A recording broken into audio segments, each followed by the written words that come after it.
So hello everybody, this is lab number 1 for course engineering material MECH112.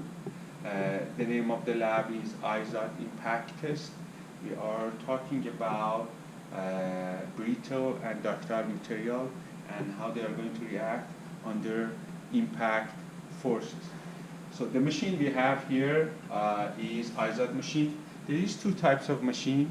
IZOD machine and CHRP machine, both of them going to do the same thing. They are going to check the strength of material, different material, either steel or either metal, or coming to composites or PVC material. So the samples that we are going to use here is all plastic samples, polymer sample. And the machine that we are going to have here is IZOD impact machine.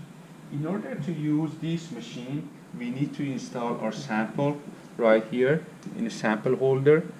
The samples we have are 3 different samples. Those samples going to install in the sample holder here, in a way that you keep them completely vertical, and the hammer here going to hit the notch, and the machine going to measure the energy that they absorb. How? We're going to talk about it later. It is based on potential and kinetic energy. So let's talk about our sample. Our samples, we are going to do some measurement on them as well with caliper to see what size they have. But the samples we have here, we normally do a notch on them. The notch is going to apply based on a standard. The thickness, the depth, everything should be calculated and derived from the standards and applied based on our sample size and the material that we have, and also type of machine that we're going to use. How are we going to do the notch here? The notch already applied here, so we're going to use notch machine here.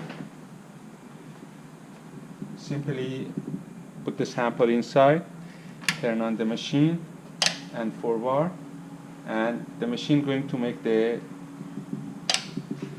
notch for us. The notch already applied. It's a little bit take time, so we did it before starting the test, and that shows how it's going to be the shape. So when you install your sample here inside IZOD machine, the notch surface should be exactly coincident with the surface of the holder and completely vertical in the middle. If you keep it in the middle by eye, that's going to hit it for sure. You do not need to do the measurements for this part. So how this machine works for us? This machine is a hammer going down when you release it from top here. So when you bring this up, you save some potential energy in it, and then as soon as you release it, it's going to convert to kinetic energy.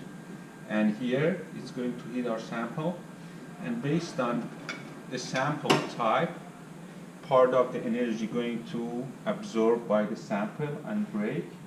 So the machine, the head won't come back to the same position because some of the energy absorbed by sample. So here's the whole process here. We have 3 samples. Some of them are ductile and some of them is brittle, and we want to see that how much they are going to absorb energy. About the type of those material, PVC and acrylic we have here, I refer you guys to the handout that we have for this lab, and we discuss in detail what type of material we have for those samples. So let's come to the board here and see what is the mathematics of IZOD impact experiment.